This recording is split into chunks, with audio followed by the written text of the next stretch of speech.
Et bonjour à tout le monde. Bonjour tout le monde. Hop, Bonjour tout le monde. super, ça se connecte, hein. Bonjour Marie.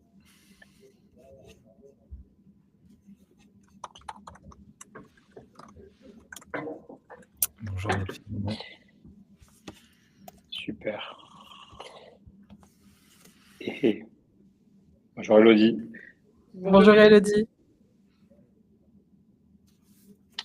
Alors normalement, ça devrait le faire. Vous nous dites si vous avez des problématiques pour nous entendre.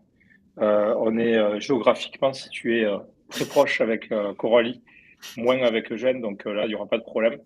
Mais avec Coralie, on est un peu à côté, donc potentiellement, on va essayer de bien gérer nos micros quand on parle, et de se couper quand l'un de nous parle. Mais en tout cas, si vous avez un écho ou quelque chose, n'hésitez pas à nous le dire dans le chat. On fera en sorte de régler le souci. En tout cas, merci à tout le monde d'être présent. Il est 11h04, alors je propose qu'on démarre. On se voit aujourd'hui pour parler de SEO international. Et c'est un sujet passionnant, qu'on se donne 1 heure pour en parler. On a fait, c'est un sujet qui est vaste, mais on fait un focus aujourd'hui sur la traduction et la localisation du contenu, qui est un sujet qui est vraiment très important et qui, je trouve, est pas assez connu, pas assez, en tout cas, qui a mérite d'être expliqué, parce que bien souvent, il y a des amalgames qui peuvent être faits ou des incompréhensions ou des fois, ça peut être fait de la mauvaise des manières. Or, il y a une méthodologie, il y a un process, il y a des outils, il y a des techniques. Et on va aujourd'hui essayer de vous parler de tout ça. Après, chacun, je vais te laisser Eugène, Coralie, vous présenter. Vous parler de ce sujet-là et vous donner aussi des choses concrètes, actionnables ou en tout cas pratiques, des études de cas. Voilà, avec telle méthodologie, qu'est-ce qui peut se passer, quels résultats on peut avoir, quand est-ce qu'il faut utiliser telle technique ou une autre. Donc, n'hésitez surtout pas à poser vos questions dans le chat. On y reviendra. On y reviendra soit dans la présentation en live, on verra, soit sinon à la fin, de toute façon, on prendra 10 minutes pour pouvoir répondre à vos questions. Et, et voilà, je vous laisse peut-être enchaîner sur la slide suivante et vous présenter, si ça vous va.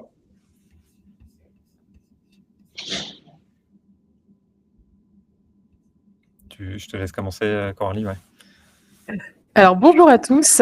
Donc moi je suis Coralie, je suis consultante SEO chez IFEN depuis 1 an et demi maintenant et j'ai travaillé et je travaille toujours sur des sites justement un peu internationaux ou en tout cas avec des facettes multilingues. Et donc moi c'est Eugène, je suis CMO chez Weglot depuis 6 ans et demi maintenant et on a le sujet bien sûr de l'international SEO est important vu ce que fait notre solution. On va présenter très rapidement après. Et ravi d'être là avec vous deux. Donc, tu peux enchaîner sur la slide suivante. Coralie, on va juste très rapidement vous présenter les sociétés.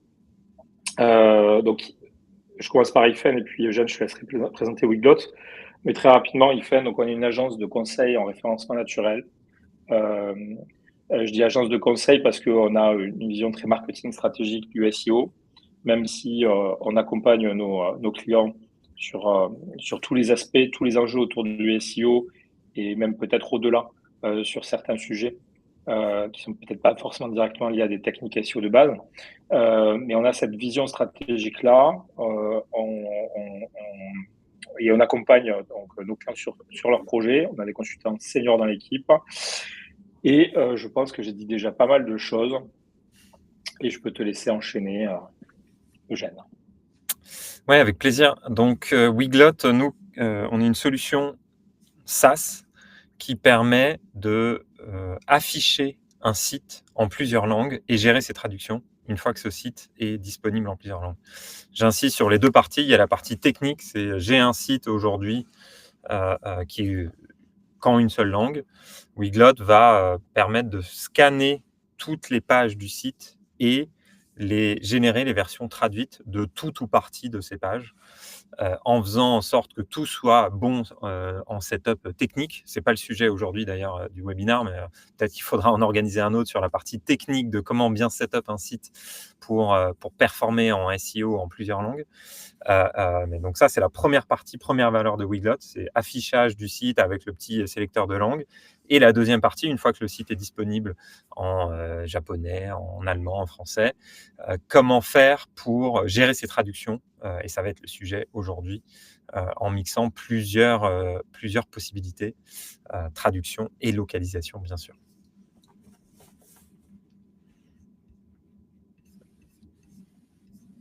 Pour ce webinaire, ce qu'on vous propose, c'est de commencer par une petite définition de ce qu'est la traduction, ce qu'est la localisation, et voir un petit peu en quel cas on utilise l'un ou l'autre. Ensuite, on vous proposera quelques cas pratiques pour voilà, essayer de voir ensemble ce que vous feriez vous si vous étiez dans les situations qu'on va vous présenter. On va ensuite passer sur une petite conclusion avec notre vision sur voilà, la traduction ou la localisation, et on gardera un petit temps d'échange à la fin si vous avez des questions. Petite information pratique, donc vous avez un onglet questions dans lequel vous pouvez poser vos questions. On prendra le temps de vous répondre à la fin de ce webinaire. Le replay sera disponible après le live, et vous pouvez nous suivre sur LinkedIn pour ne pas rater les prochains lives. Qu'est-ce que la traduction ou qu'est-ce que la localisation ? Donc ouais, je m'occupe de la première partie qui est la définition de la traduction. Donc la traduction, c'est tout simplement convertir un texte depuis une langue source ou une langue d'origine, ça dépend comment le terme qu'on utilise, vers une langue cible, une langue de destination, en conservant le sens du texte d'origine. C'est ça vraiment le plus important, c'est que quand on traduit un contenu, quelle que soit la qualité de la traduction qu'on va vouloir atteindre, l'objectif, c'est de garder le même sens que le texte d'origine. Donc, c'est important et ça, c'est à différencier avec la localisation qu'on va voir juste après. Mais il y a plein de cas où c'est même pertinent de faire de la traduction et pas de la localisation pour garder vraiment ce sens, pour transmettre le même message au lecteur. Tu peux passer, Coralie, à la slide d'après. Donc, les avantages, c'est assez évident, on va passer très vite, c'est fidélité avec le texte d'origine, donc on a le même sens, la même explication. C'est souvent plus rapide à faire, à débattre d'ailleurs, parce que parfois, la bonne traduction, ça prend quand même du temps, hein. Et donc, le message est le même, forcément, c'est uniforme. Par contre, forcément, on ne localise pas, donc ce n'est pas adapté à une langue ou à une culture locale spécifique. Ça peut ne pas être adapté aux intentions de search intent, de recherche locale dans chaque pays qu'on essaye de cibler avec une nouvelle traduction. Et on peut avoir des erreurs en gardant vraiment le même contexte. Ça peut être mal interprété dans certains cas. Donc, d'où le sujet aujourd'hui. Qu'est-ce qu'il faut traduire? Qu'est-ce qu'il faut localiser? Voilà pour la traduction, sachant que tu peux passer, Coralie, à la dernière slide. Donc là-dedans, et c'est la même chose hein, d'ailleurs pour la localisation, ensuite il y a la question de comment est-ce que je traduis? Qu'est-ce que j'utilise pour traduire? Est-ce que je fais de la traduction automatique, du DeepL, du Google Translate? Est-ce que je fais de la traduction humaine? Ou est-ce que je fais un mix des deux? Ce qui est le cas beaucoup aujourd'hui, de traduire avec de l'IA, mais en faisant une édition post-traduction IA, donc avec de la relecture humaine, que ce soit en interne dans l'entreprise avec quelqu'un qui parle la langue ou avec un traducteur professionnel. Et donc, juste une petite quote de John Mueller, qui est un peu le dieu SEO de Google, qui est est-ce qu'on peut indexer sur Google du contenu traduit? La réponse est bien sûr, tant que c'est bien traduit et que ça apporte du contenu qui est pertinent et intéressant pour le lecteur et pour le visiteur du site, il n'y a aucun souci de traduire du site. Pas besoin de faire forcément que de la création de contenu original dans chaque langue. On peut tout à fait traduire, et même traduire avec de l'IA, ça sera un des sujets qu'on verra après, si c'est bien fait. Voilà pour la partie traduction. Ouais. C'est toujours le même sujet, bien souvent en SI. en SEO, c'est qu'on peut faire beaucoup de choses, et si on le fait mal, bah, en fait, ça peut se retourner contre nous. Donc Google insiste toujours sur ça, la notion de qualité.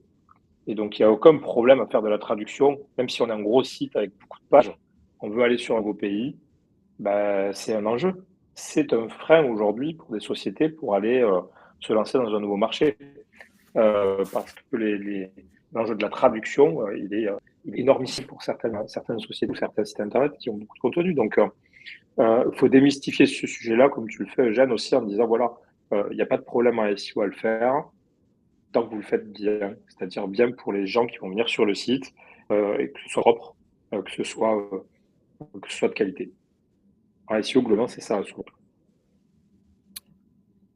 Ouais, si je peux juste ajouter un truc, ne pas Vas-y. oublier sur Airbnb, sur Vinted, sur des sites énormes, c'est de la trad auto.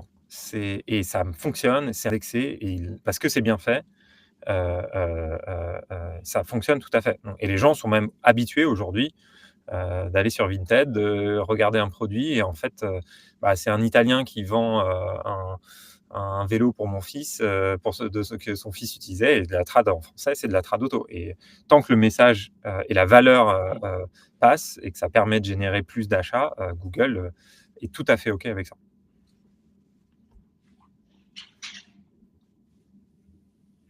Côté localisation, donc on va effectivement traduire le texte, mais en plus de ça, on va s'adapter aux spécificités du pays.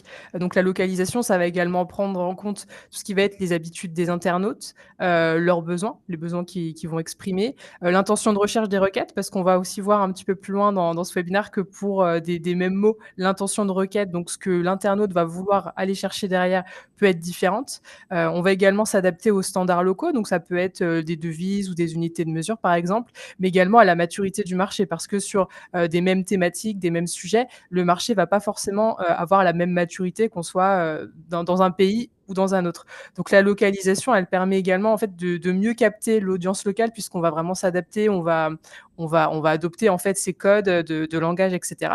Et ça va rendre le message que nous on passe plus impactant finalement.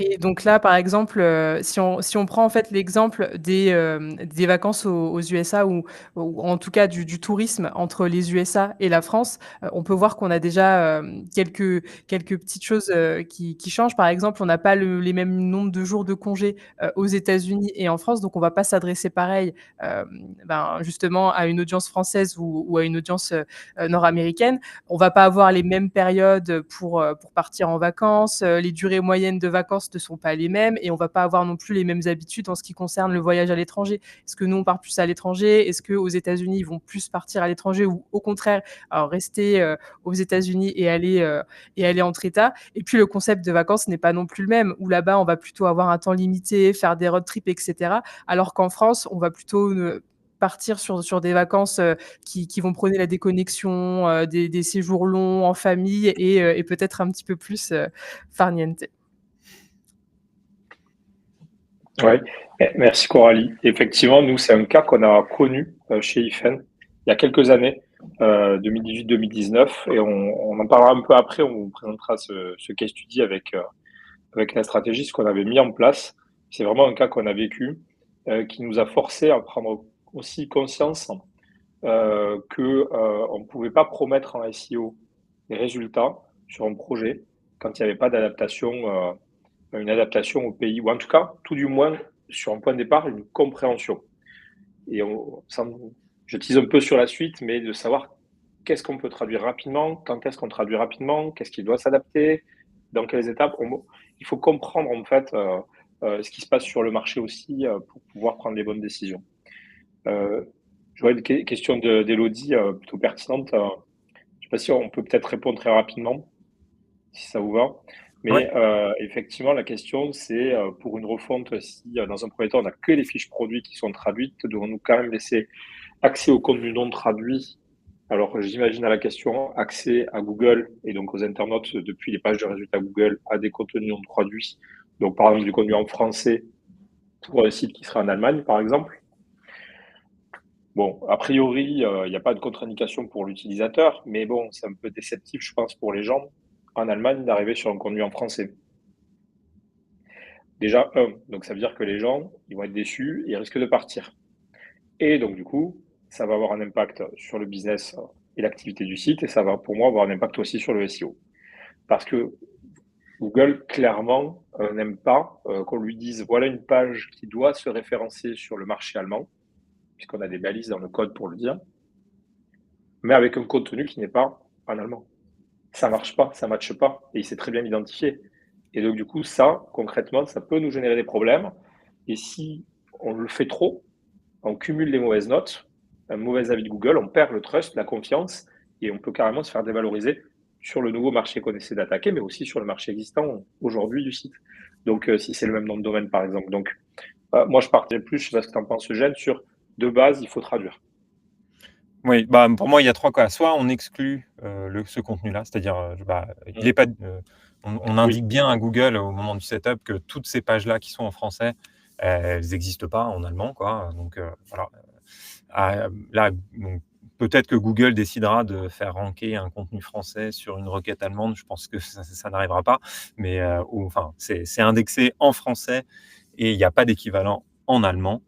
Donc ouais, soit exclure, soit effectivement traduire, avec pourquoi pas même juste de la tradia au début, si le contenu encore une fois, est bon, de base mais idéalement, surtout si le contexte, nécessite de la localisation, je dirais à ce moment-là, ne pas traduire et attendre de pouvoir localiser si c'est un contenu qui a énormément besoin d'être localisé. Sinon, il performera pas. Je pense que ça sera pas forcément très grave, mais, mais oui, c'est dans ces cas-là, moi, je l'exclurais juste ces pages-là, pour qu'elles ne soient juste pas dispo pour l'instant en amont. tout à fait. Oui, moi, je parlais de si bien sûr le contenu, on veut le garder et c'est Ouais. OK pour le mettre sur le nouveau marché. Mais effectivement, sinon le supprimer, mais c'est des cas, nous, qu'on vit, régulièrement, hein, encore aujourd'hui, hein, où c'est des par défaut, le texte est envoyé et heu et bah, oui, ça pose problème, ouais.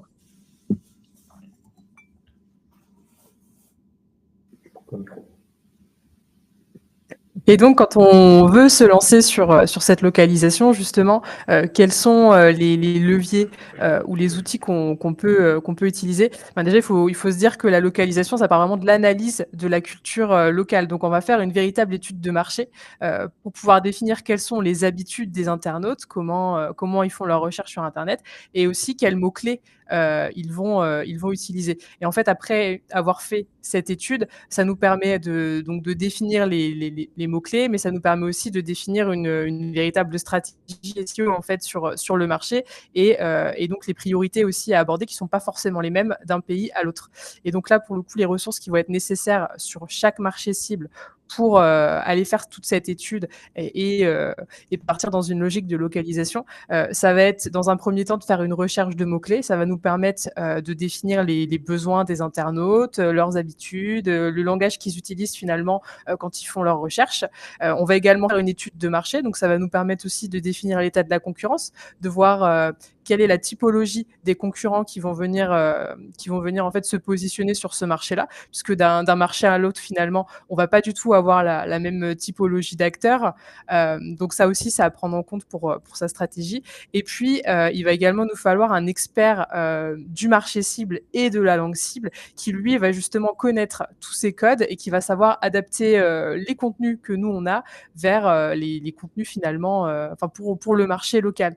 Donc là, quand on regarde juste des mots-clés finalement, ou en tout cas des tendances de mots-clés entre la France et les États-Unis sur les mots-clés du voyage, ce qu'on peut constater, c'est qu'on n'a pas forcément les mêmes acteurs qui vont venir se positionner, et on va avoir des mots-clés finalement assez différents. Ce qu'on constate tout de suite en regardant, c'est qu'aux États-Unis, par exemple, le deuxième mot-clé le plus recherché quand on tape travel, ça va être Traveler's Insurance, qui est donc l'assurance du voyageur, alors que finalement, c'est pas un mot-clé qui serait présent sur le marché français. Donc là, on peut déceler qu'il y a un véritable besoin finalement sur cette thématique-là aux États-Unis que nous, on n'aurait pas forcément en France. Si on prend maintenant un case study pour aller un petit peu plus loin, prendre un exemple justement de ces besoins d'adaptation, voilà, si on prend le cas d'un e-commerce par exemple spécialisé dans la literie qui est en France et qui veut conquérir le marché canadien, voilà, il possède de nombreux matelas, donc il veut aller investir ce nouveau marché avec ces matelas. Pourquoi est-ce qu'il aurait intérêt plutôt à adapter son contenu au marché local et à le localiser? Et bien parce que les besoins entre le marché français et le marché canadien sont pas, peuvent ne pas être les mêmes. En tout cas, on peut avoir des besoins supplémentaires sur un autre marché.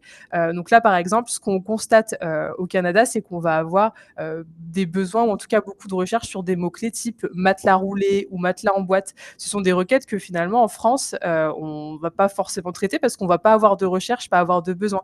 Et donc là, on s'aperçoit que sur ce marché-là, il va y avoir une problématique derrière sur le transport ou en tout cas vraiment un besoin de s'assurer que quand on va acheter son matelas, il soit roulé ou il soit en boîte alors qu'en France, finalement, on ne va pas forcément se poser la question.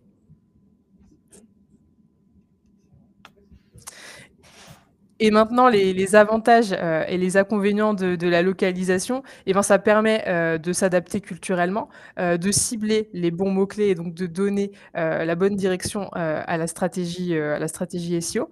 Les contenus vont être plus engageants puisqu'on va parler la même langue que l'internaute qui va être notre cible. Et on va également avoir des risques légaux qui sont amoindris, notamment quand on va commencer à parler de sujets un petit peu plus légaux ou en tout cas juridiques. Le fait de s'adapter, on va vraiment prendre en compte tout l'écosystème, on va dire, du pays. Et donc, ça nous permet d'être plus prudents là-dessus. Après, il y a également des inconvénients, en tout cas sur la localisation, c'est que c'est plus long à mettre en place et c'est plus coûteux. Et les résultats qu'on va avoir derrière, ils vont également être plus longs à obtenir. Et ouais, juste un élément, localisation veut pas forcément dire pas traduction. Parce que si on prend l'exemple typiquement du Canada, bah, je localise parce que les mots-clés au Canada ne sont pas les mêmes qu'en France. Donc, je crée du contenu spécifique pour mon marché canadien. Mais ce contenu-là, qui est localisé, je vais le traduire en français canadien. Eh bien, enfin, contenu d'origine, imaginons, a été créé en anglais canadien et je le traduis en français canadien. Donc, on peut avoir pas mal de cas, en final, où on localise le contenu, on l'adapte à la locale, le pays, qui est ici le Canada, et on le traduit en 2 langues parce que le Canada, c'est un pays bilingue. Et si c'était la Suisse, ce serait même trilingue ou quadrilingue. Donc, on peut avoir les deux en même temps. Voilà, je voulais juste préciser. Ouais, tout à fait. Et je rajouterai encore un cas, parce que c'est un sujet qu'on connaît bien. On avait fait l'étude justement sur ce marché-là entre la France et le Canada, et donc on a de ces différences. Et on a des cas aussi sur comment choisir un matelas, par exemple, où tu as une grosse partie du contenu, 80% de la landing page France, qui pouvait aller sur le Canada en français, voire même au Canada anglais. Mais par contre, il y avait une petite adaptation à faire sur certains passages ou certaines parties où on savait qu'il fallait qu'on rajoute des informations du type les retailers, les revendeurs locaux. Parce que dans la culture du pays, c'est ça, les gens pensent, avant de penser aux marques de matelas, de lits, ils pensent aux revendeurs, aux retailers. C'est vraiment quelque chose de culturel. Donc du coup, on peut très bien faire une traduction et un affinage pour inclure dans ce contenu sur certains sujets qui sont similaires, c'est-à-dire recherchés dans les deux pays, des éléments clés de différenciation culturelle. Donc ça peut être quelque chose comme ça. Parce que je crois que Eugène, tu n'as pas une révision, quoi. Oui, c'est ça. On peut adapter tout ou partie du contenu pour le localiser. Le cas typique aussi, c'est les logos sur les sites de SaaS où, bah, en fonction du marché, tu vas mettre tes clients allemands ou bah, ouais, pour la version française, si tu as une version française pour la France et une version française pour le Canada, adapter les logos pour que ça parle plus à tes clients canadiens ou français.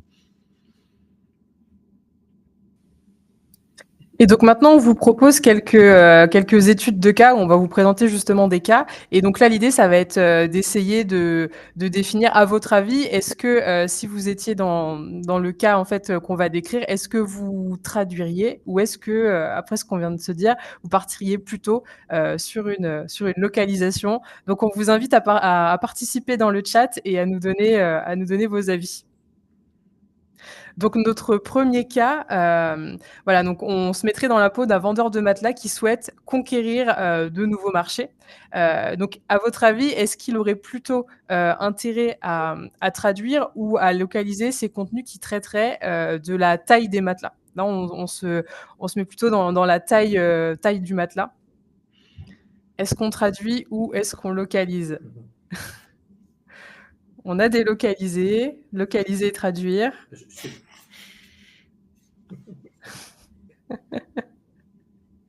Localiser surtout. Localiser surtout.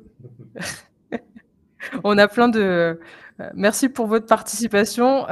Donc effectivement, là, le vendeur de matelas aurait plutôt intérêt à localiser. Pourquoi? Parce que, les unités de mesure sont différentes. Les dimensions sont pas forcément les mêmes. Quand on regarde un leaking size, par exemple, en France, on est plutôt sur un 180 par 200, alors qu'aux États-Unis, on est sur, des mesures différentes. Et puis surtout, les standards aussi peuvent être différents. On va encore reprendre l'exemple États-Unis-France. Un lit classique, aux États-Unis, c'est plutôt un queen size, alors qu'en France, on serait plutôt sur un lit double, en tout cas quand on parle de lit classique. On a un nouveau cas qui serait donc là les contenus plutôt généralistes, type how to, what is, donc ça va être tous les contenus comment, quel est, etc. Donc là, par exemple, on aurait donc ce vendeur de matelas qui aurait des contenus qui fonctionnent bien sur comment nettoyer un matelas, quelle est la durée de vie d'un matelas, etc., qui performent bien sur le silo français. À votre avis, quelle stratégie il devrait adopter là? On serait plutôt sur traduire ou sur localiser? On a quelques réponses sur traduire. Eh bien, la réponse, effectivement, c'est traduire, puisque dans ce cas de figure, ça peut suffire finalement. A priori, la réponse qu'on pourrait attendre de ces contenus-là, ce serait la même d'un marché à l'autre. Il y a tout de même une exception sur les contenus du type comment choisir, par exemple, comment choisir un matelas. On en parlait justement tout à l'heure. Ça peut nécessiter des petites adaptations d'un marché à l'autre. On peut ne pas avoir les différentes, les mêmes attentes, on va dire, en termes de choix, ou voilà, on va vouloir plutôt partir sur, comme on le disait tout à l'heure, des retailers ou non. Et donc, il y a ça aussi à prendre en compte. Troisième cas de figure, donc les pages listing d'un site e-commerce. Donc là, un site e-commerce qui souhaite investir un nouveau marché avec ses pages listing, donc avec ses pages catégories. Est-ce qu'on partirait plutôt là sur de la traduction ou de la localisation, à votre avis?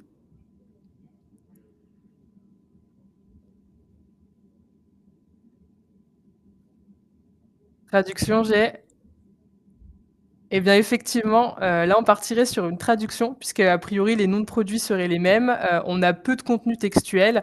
On a néanmoins, une exception, c'est si la page listing, c'est une page vraiment stratégique finalement, pour la stratégie, pour le SEO, ou si les caractéristiques des produits nécessitent, des adaptations d'un marché à l'autre. Mais sinon, a priori, on serait plutôt sur une traduction. On a par contre un exemple où là, pour le coup, on partirait plutôt sur une localisation. Ça dépend en fait du type de catégorie. Par exemple, on a un e-commerce qui aurait une catégorie floor care, donc là qui serait entretien des sols, nettoyage des sols.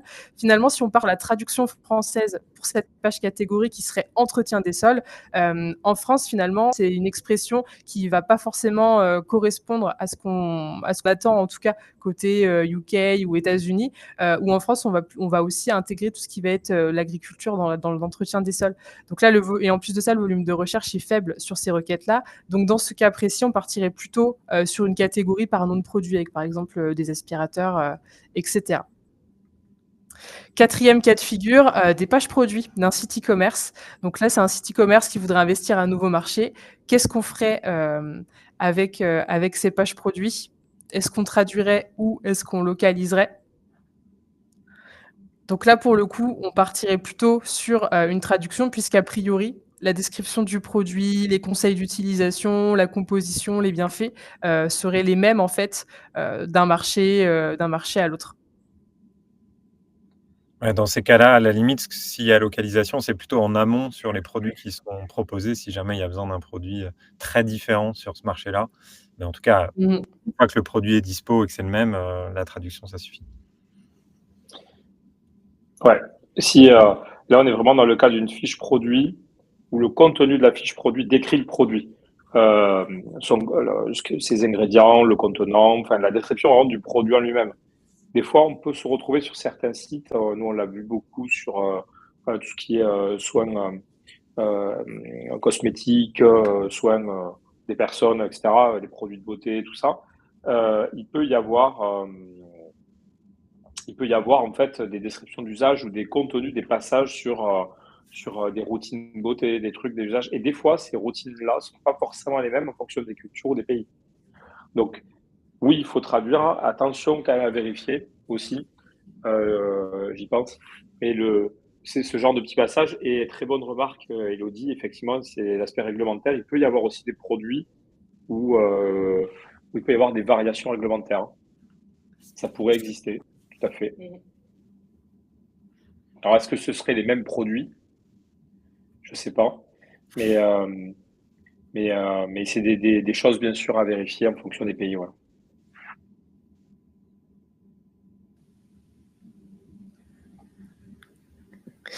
Un autre cas, donc là pour les fiches d'un annuaire par exemple avec un plan et des horaires, est-ce qu'à votre avis ça nécessite une localisation ou plutôt une traduction?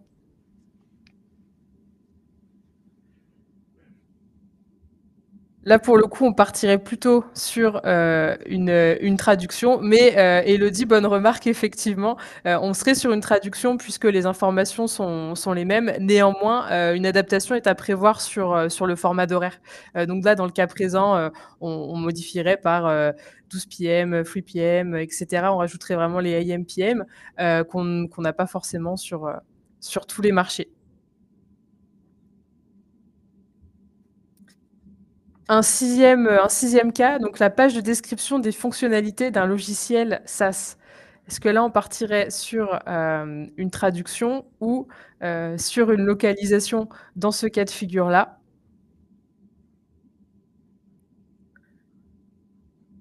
Je vois qu'on a des traduire. Effectivement, donc là, on partirait sur une traduction puisque les fonctionnalités seraient les mêmes, sauf si, une fois de plus, on a un aspect, juridique ou légal, à venir ajouter et donc là, pour le coup, on aurait une adaptation avec, les noms de loi du pays, les règles à prévoir, et cetera. Et aussi, comme on disait tout à l'heure, s'il y a des testimonies clients, des logos qui sont mis sur cette page-là, effectivement, ça peut être pertinent de les localiser pour parler plus au marché local. Exactement.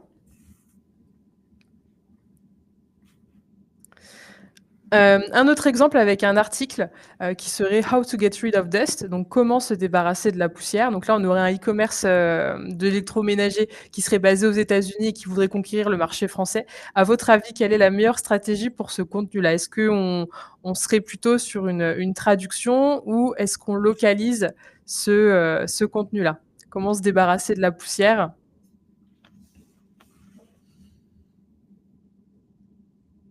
Traduction? Alors là, c'était un petit peu un piège. On serait plutôt sur une localisation puisque, quand on regarde l'intention de recherche, finalement, entre ces 2 marchés, en France, on a plutôt une intention de recherche où l'internaute, il cherche à savoir comment, éviter l'apparition de la poussière plus que, de s'en débarrasser, après coup, et quand on regarde les volumes de recherche des mots-clés, ils sont assez différents, avec 590 recherches par mois au Royaume-Uni, par exemple, contre 90 en France. Donc là, on pourrait aussi se dire que c'est peut-être pas forcément un article prioritaire, mais en tout cas, c'était le petit piège du lot. Maintenant, on va passer donc plus sur une partie conseil. Merci pour votre participation à ces case study. Quand est-ce qu'on devrait traduire, ou localiser? Donc finalement, ce qu'on en tire de tout ça, c'est que ça va aussi dépendre du contenu finalement. Si on a un contenu qui va être technique ou qui va être, universel, dans ces cas-là, on peut le traduire. Si les marchés, sont similaires linguistiquement, on peut aussi traduire. Après quand on va commencer à avoir des références culturelles spécifiques, à vouloir des adaptations SEO aux recherches locales ou qu'on va avoir des différences, notamment purement légal entre les devises ou les unités. Là, on va plutôt se porter vers une localisation pour être plus parlant finalement au terme de l'internaute, mieux répondre à ses besoins, à ses attentes et puis surtout parler le même langage que lui et donc avoir un message qui soit plus impactant.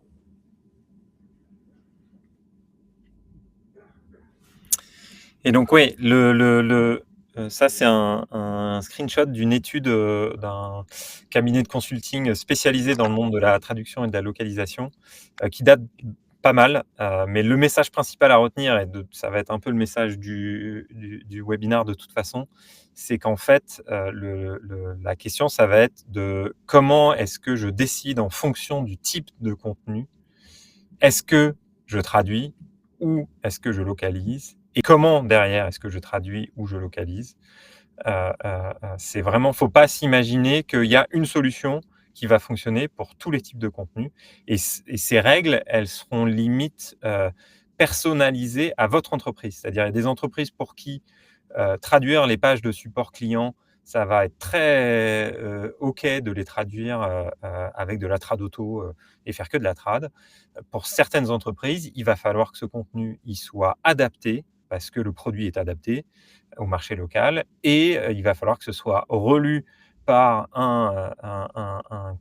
quelqu'un qui connaît très bien le marché local pour pouvoir avoir, parce que les termes sont très techniques et la traduction ne fonctionne pas. Donc, le message principal, moi je ne suis pas forcément d'accord avec tout ce qui a été suggéré dans l'étude, mais c'est vraiment essayer de catégoriser son contenu, mon site marketing, ma FAQ, ma partie légale sur mon site, mon support client, et de voir est-ce que il y a besoin, en fonction de ces cas-là, de traduire ou de localiser. Et d'essayer de mapper un peu tout ça. Dans un monde idéal, bien sûr, il faut tout localiser, tout adapter, mais on sait qu'il y a des problématiques de coût et de rapidité derrière qui sont aussi très importantes à prendre en jeu. Et donc, ce qui est important, c'est de faire ce mapping.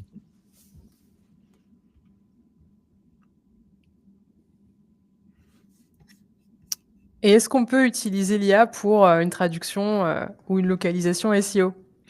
Alors nous, forcément, Weglot, on nous pose beaucoup la question, vu qu'on fournit un premier volet de trad IA par défaut pour tout le contenu, toutes les pages qui sont générées, traduites par Weglot. La réponse qu'on donne, c'est un peu ce que je disais tout à l'heure sur la quote de John Mueller de Google, c'est que ça va dépendre de la qualité du contenu d'origine. Si le contenu d'origine est créé de manière très qualitative, traduire et que la traduction est OK dans ce cas-là, ça va être OK de faire de la trad IA sur ce contenu. C'est pas parfait, bien sûr. L'idéal, c'est d'avoir quelqu'un qui relie ce contenu et qui le vérifie. Mais s'il y a un choix à faire, c'est vous avez du contenu qui est pas fou. Déjà, ça ne devrait pas être le cas. Et la trad IA va être nulle aussi. Si votre contenu est très bien dans la langue d'origine, la traduction IA, et il apporte de la valeur, ce contenu, à l'utilisateur, la trad IA sera tout à fait OK. Donc, c'est plutôt se poser la question, est-ce que mon contenu est OK? Est-ce que la traduction, ça fonctionne? C'est dans ce cas-là. Si c'est le cas, je peux faire de la trad IA et voir à ce que ce soit relu par quelqu'un en interne ou par un professionnel plus tard si besoin. Et si j'ai le budget pour le faire. Mais voilà, si votre contenu de base n'est pas bon, ne le traduisez pas, ça n'aura pas ça ne fonctionnera pas. Juste pour préciser, quand tu dis une traduction IA, on n'est pas sur je balance à ChatGPT, crée-moi un article sur tel sujet dans telle langue. On est vraiment en train de dire c'est une traduction, c'est-à-dire que euh, euh, traduit, il y a j'imagine toute une technologie qui fait de la traduction avec l'adaptation finalement d'usage au niveau de la langue, dans la manière de s'exprimer des mots. Parce que c'est vrai que des fois, quand on fait un Google Translate, on est un peu déçu de la phrase qui nous sort, ou c'est des mots qui sont utilisés qui ne sont pas du tout dans le vocabulaire de la langue de destination, quoi. C'est la traduction pure, mais c'est pas l'usage, en fait, de la langue. Donc, on n'est pas dans de la non, on n'est pas en train de dire qu'il faut, utiliser l'IA pour générer un contenu from scratch, dans une langue, mais vraiment de la traduction et Ouais, c'est là où je trouve que l'IA apporte, quelque chose de vachement, de quelque chose de mieux par rapport à ce qui se faisait avant même. exactement. On évite ces cas-là. C'est comme se poser la question, comme tu dis, de bah, est-ce que je peux générer 200 articles de blog avec ChatGPT? La réponse est oui, mais est-ce qu'ils vont ranker? La réponse est non. Ça va sûrement être du contenu générique sans intérêt, sans cas pratique, sans vraiment. Donc, bah, pareil avec la trad. Est-ce que si je demande à ChatGPT de me générer 500 articles en français sans lui donner de contexte, sans lui donner de bonnes sources de contenu sur lequel se baser, ça fonctionnera pas. Et Elodie, pour répondre à ta question, nous, Weglot, on utilise plusieurs fournisseurs de trad. Dans la plupart des cas, c'est DeepL donc on fait des comparatifs de qualité de trad et DeepL est meilleur. Ensuite, ça va souvent être Google Translate ou Microsoft Translator qui sont les deux autres principaux fournisseurs. Il y a la question d'utiliser des trad LLM. Pour l'instant, en tout cas, si on n'a pas de contexte, DeepL reste meilleur qu'un ChatGPT. Par contre, là où un ChatGPT va être intéressant, c'est en lui donnant beaucoup de contexte. Voilà plein de contenus que j'ai déjà traduits en espagnol. Génère-moi la traduction de ce contenu qui n'existe pas, qui existe en anglais et je le veux en espagnol. C'est là où il y a les premières études qui montrent que les LLM vont être meilleurs que DeepL qui n'a forcément pas le contenu, le contexte sur lequel se baser. Donc nous, c'est des sujets bien sûr qu'on regarde beaucoup chez Weglot et qu'on essaye qu'on va intégrer de plus en plus. On a déjà une partie sur notre produit, mais qui va beaucoup évoluer cette année parce que voilà, l'avantage d'un LLM, c'est que si on lui donne plus de contenu et de contexte sur lequel se baser comme étant du bon contenu, ça va permettre d'améliorer les traductions qui sont générées pour du nouveau contenu.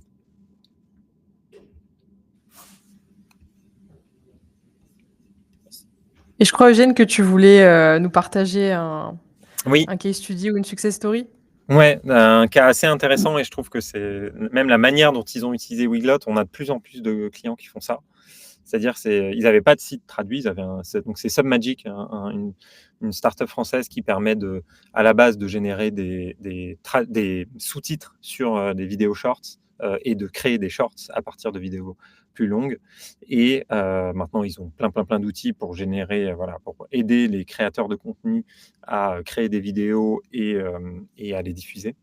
Et ils n'avaient que leur site en anglais. Ils ont installé Weglot, ils ont ajouté pas mal de langues en plusieurs fois, mais avec que de la trad auto. Donc ils avaient que leur contenu en trad auto pour les traductions.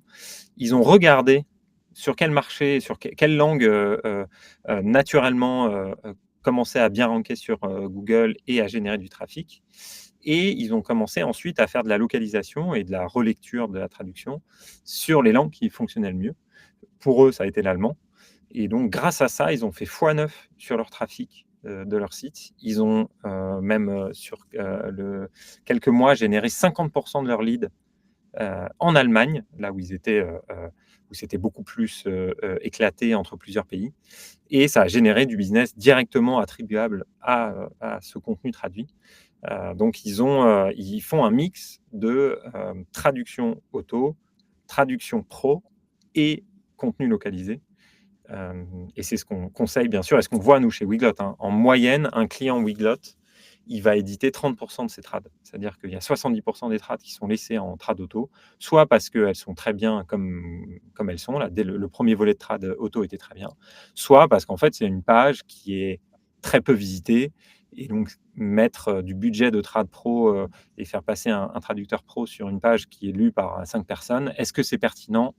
À vous de voir, de répondre à cette question en fonction de votre business. Mais voilà, ce qui est important, c'est de pouvoir adapter en fonction de l'importance de la page la stratégie de traduction que l'on choisit.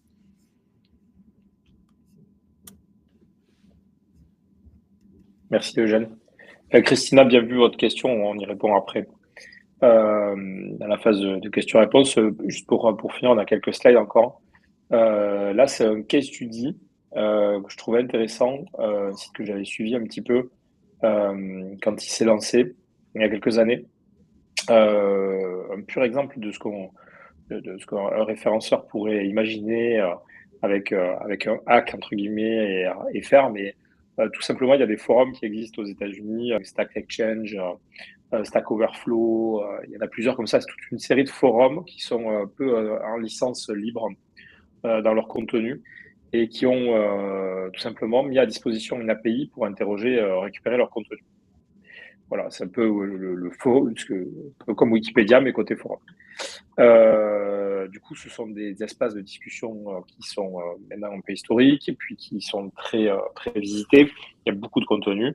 Donc, il y a une personne qui est allée chercher tous ces contenus par l'API, tout simplement, en licence libre, et puis les a traduits à la volée dans une autre langue. Et a créé des pages sur le marché français avec ses contenus anglais, américains, principalement aux États-Unis. Après, il a été honnête, hein, il a mis les sources, le lien vers la source, etc. Mais malgré tout, il est allé très fort. Il a créé des centaines de milliers de pages très rapidement. Il a eu une croissance de trafic. Alors là, on est sur SEMrush qui nous fait une estimation. Il y a d'autres panels qui nous font des estimations plus élevées encore.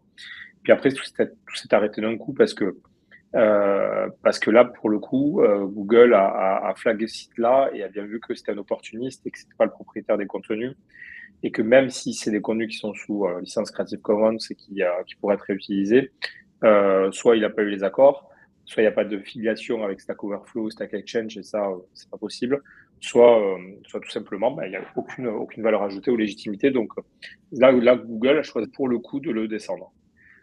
Donc, on voit que la courbe est en bas. Il fait encore quelques clics, hein, mais pas beaucoup. En tout cas, je ne pense pas que ça lui génère suffisamment de revenus publicitaires pour en vivre. Mais parce que je pense que c'était son objectif initialement. Il y avait du Google AdSense un peu partout.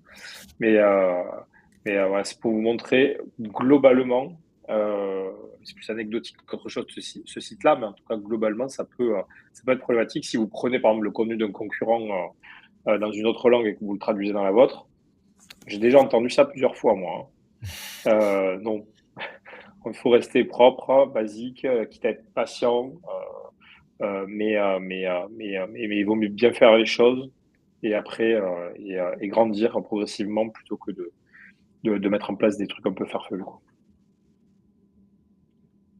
Voilà. Et après, la slide suivante, peut-être pour revenir sur une case study un peu plus positif, c'est le sujet dont on vous parlait tout à l'heure, ou l'exemple de Home Exchange, qui est une belle histoire qu'on avait accompagnée à l'époque, où c'était une start-up française qui s'appelait Guest to Guest, qui était arrivée sur le secteur de l'échange de maisons, qui avait créé une plateforme en France, quelques pays européens, et qui a accéléré avec une grosse levée de fonds et qui ont fait une stratégie de croissance externe.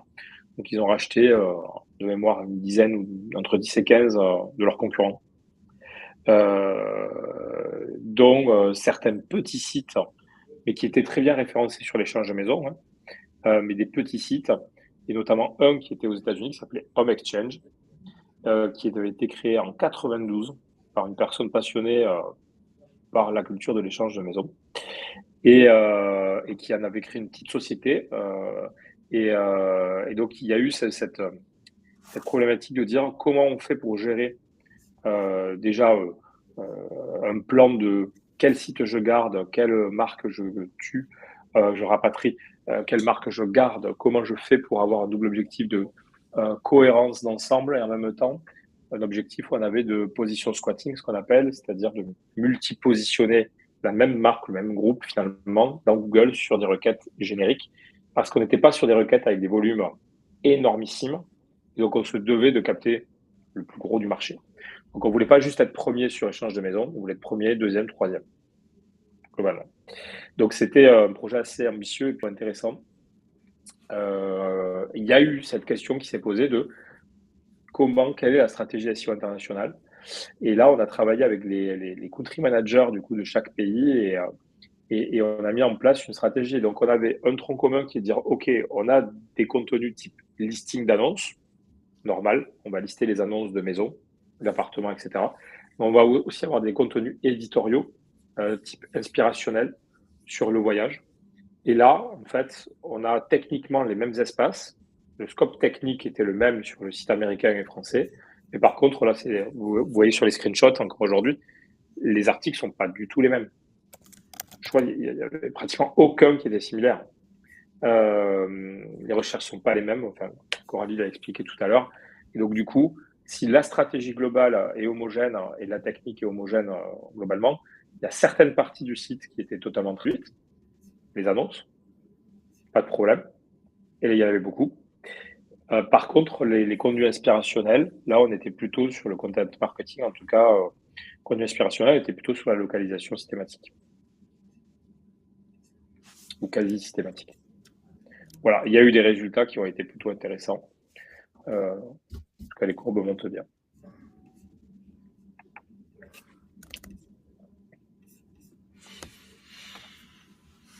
Alors finalement, traduire ou localiser, est-ce qu'on n'irait pas plutôt vers un format hybride à travers, tout ce qu'on vient de se dire? Est-ce que ça irait pas plutôt ensemble, la localisation et la traduction, plutôt que de devoir choisir entre les 2? Et ben, en fait, au préalable, notre vision, c'est qu'au préalable, voilà, le SEO, ça peut déjà aider à estimer le potentiel d'un nouveau marché, aller voir, comment se comporte le marché, quelles sont, les opportunités qu'on peut aller y chercher, et on peut se dire qu'on peut commencer déjà par un mix de traduction IA ou traduction pro, comme le disait Eugène tout à l'heure, pour pouvoir commencer à s'implanter doucement sur un marché. On peut se lancer pour tester avec des données locales, se commencer à prendre aussi des positions sur ces nouveaux marchés qu'on commence à investir, puis passer sur de la localisation SEO avec vraiment un expert local pour les principales langues et les principaux pays qu'on vise, pour ensuite pouvoir adapter notre stratégie à ce que on voit en fait en fonction des résultats qu'on commence à obtenir.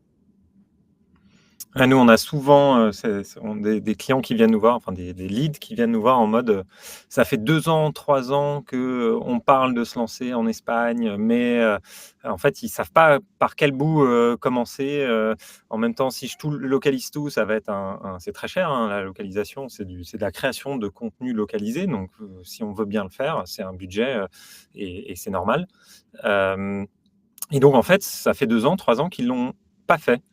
Et donc, nous, on essaye vraiment de leur faire passer ce message qui est lancez-vous, parce que ça va permettre de créer des premiers retours, de valider souvent, grâce à, vu qu'on a pu lancer, commencer à traduire, voir qu'on commençait à prendre des positions, à générer des premiers leads ou des premières conversions, ça nous a permis de valider en interne, de débloquer du budget pour aller plus loin, pour mieux traduire, pour localiser. Donc, vraiment, parfois, on a peur de se lancer et il faut nous, nos clients, en tout cas, où on trouve qu'il y a des cas très intéressants, c'est justement ceux où ils se disent OK, je me lance et ça me génère de la conversion. Et là, j'investis du budget, je débloque du budget de traduction et ça me génère encore plus de conversion. Donc, faut pas faire tout ou rien. Au contraire, il faut faire un mix, comme dit Coralie. Ouais, pour aller dans le sens de ce que tu dis, Eugène, dans la préparation de ce webinaire, on discutait justement tous les trois sur la data, la donnée qui nous permet, nous, en SEO, de dire ce marché-là est intéressant, il y a du potentiel, il y a des volumes de recherche, le nombre de personnes qui cherchent une requête tous les mois. La réalité, c'est que les outils qu'on a à disposition puisent leur donner dans ce que Google leur donne par son API, Google Ads, ou des données, on va dire, historiques qu'ils ont en base. Mais en fait, c'est pas forcément la réalité. Des fois, on peut être surpris, puis des fois, il y a une requête dont le volume de recherche peut varier parce que tout simplement, il y a eu quelqu'un à la télé qui en a parlé, et c'est parti, quoi. Et là, les gens vont chercher pendant des fois 24-48 heures et des fois plus, ça va être une tendance de fond. Donc, la réalité, c'est qu'on a un outil SEO qui s'appelle la Google Search Console, hein, qui est un outil que Google nous donne gratuitement et qui nous permet de voir les requêtes, donc ce que les gens ont tapé dans Google, sur lesquelles on s'est affiché. Et on a le nombre de fois où on s'affiche, la position moyenne, première page, deuxième page, troisième page de Google, et le nombre de clics que ça nous a généré vers notre site. Donc c'est intéressant, au-delà de faire du trafic, de se lancer vite pour tester, c'est qu'aussi on va pouvoir aller récupérer de la vraie data, de la data Oui. fraîche, de gens réels qui tapent dans Google. Et donc du coup, ça a de la valeur.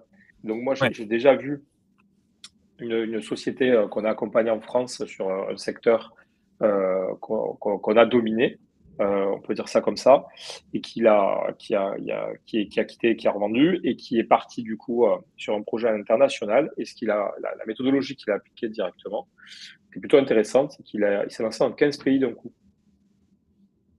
Mais il n'était pas dans les pays. Il s'est lancé digitalement, c'est-à-dire qu'il a créé une plateforme, il a refait la méthode SEO qu'on avait mis en place, il a traduit massivement dans 15 pays et il a regardé ce qui se passe. Il avait un petit peu de data qui commençait à monter, parce que même s'il était positionné très bas, que ce n'était pas très performant, il y avait un peu de données qui remontaient. Il a regardé s'il n'y avait pas une touche dans un des pays et on peut être agréablement surpris. J'ai plusieurs exemples dans mon entourage comme ça, de personnes qui ont massivement traduit dans un premier temps et après ont investi en localisation et en fine-tuning, on va dire, sur des pays qui étaient porteurs, c'est-à-dire le mix concurrentiel et les recherches, le volume de recherche des gens fait que j'ai une place à prendre. Voilà. Donc c'est un bon outil d'étude de marché aussi, Ouais. qui est plutôt pertinent. Surtout que, moi, pour aller dans ton sens, méfiez-vous aussi parfois des estimations données par les outils SEO, que ce soit Ahrefs ou SEMrush, qui sont souvent très basses, surtout en B2B, quand on est sur des termes un peu techniques. Ils vont mettre 20, 30, 10 de volume, et qu'une fois qu'on a traduit le site et souvent il y a beaucoup plus de volume sur ces petits, parfois même il dit 0 de volume, alors qu'en fait il y a, alors je ne vais pas vous promettre qu'il y a 20 000 recherches en français pour ce mot-clé localisé, mais il y a souvent beaucoup plus que ce qu'estime un SEMrush ou un Ahrefs, parce que c'est des mots-clés que lui a du mal à mapper et à estimer. Donc le fait de se lancer, même si la trad est juste de la trad auto ou très rapidement revue, ça permet d'avoir, comme dit Mathieu, la vraie estimation d'impression sur ces mots-clés remontés dans la Search Console. Super. Merci beaucoup. On a fini les slides. Super. Et on va répondre à votre question, peut-être Christina, et juste avant, Elodie qui parle de Reversia, qui j'imagine est une autre solution. Oui, Bon, oui, c'est une solution spécifique PrestaShop, je crois. On les connaît peu, mais on peut regarder effectivement ce qu'ils fournissent. je pense qu'Elodie a dû partir, mais de toute façon, Coralie, peut-être on te mettra en contact avec Elodie pour que tu puisses Avec échanger plaisir. sur le sujet. Et Christina, ouais, Donc, Christina. très pointue comme question, c'est pas évident. Donc la question, c'est comment gérer un système de glossaire avec Weglot, ou quel que soit le système de glossaire d'ailleurs, quand on a un mot qui se traduit de différentes manières en fonction du contexte. Donc là, le mot état qui va être traduit en condition quand on parle d'un état d'un produit, mais en state quand on parle d'un état américain. Là, il n'y a pas forcément. Enfin, le glossaire, justement, là, il atteint sa limite. Donc, alors, c'est typiquement le type de cas où de l'IA qui comprend le contexte va pouvoir permettre d'aller plus loin. C'est ce genre de sujet qu'on est en train de regarder chez Weglot. Pour l'instant, c'est pas encore dispo. On a une version alpha, mais permettre de donner plus de contexte pour éviter ce genre de cas où ce sera mal traduit. Mais voilà, pour l'instant, dans Weglot, comme c'est aujourd'hui, il faut plutôt checker à la main si c'est bien traduit. et pas mettre une règle de glossaire dans ce cas-là, je dirais. Mais encore une fois, on est en train de creuser ces sujets-là et on aura des nouveautés qui arriveront au cours de l'année pour améliorer en donnant du contexte. Comment forcer tutoiement, vouvoiement? On a une fonctionnalité en fonction de est-ce que c'est possible dans le donc côté DeepL ou côté Google Translate en fonction de la langue. On peut le fournir. Alors, c'est pas sur tous nos plans, c'est sur nos plans un peu plus hauts, de choisir si on veut du tutoiement ou du vouvoiement.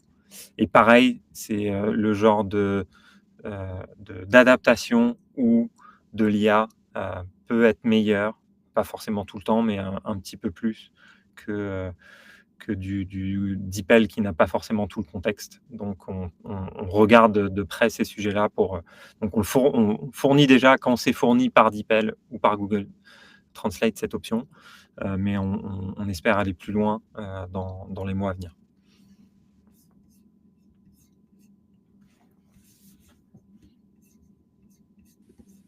Super. J'ai l'impression qu'on a fait le tour des questions. Je ne sais pas s'il y a d'autres questions là qui vous viennent à l'esprit. En tout cas, si après, plus tard dans la journée, vous avez des questions qui vous reviennent et que vous souhaitez qu'on vous réponde, on vous invite à nous contacter. Vous avez nos contacts sur cette slide. Et puis, on vous y répondra avec grand plaisir. Merci à tous en tout cas. Merci à tout le monde. C'était top le petit quiz, ça a bien marché. Merci Mathieu et Coralie pour l'invitation, c'était top d'en discuter avec vous. Avec plaisir. Merci à toi Eugène et merci à tout le monde pour votre participation aujourd'hui. Très bonne journée. Merci. Bonne journée.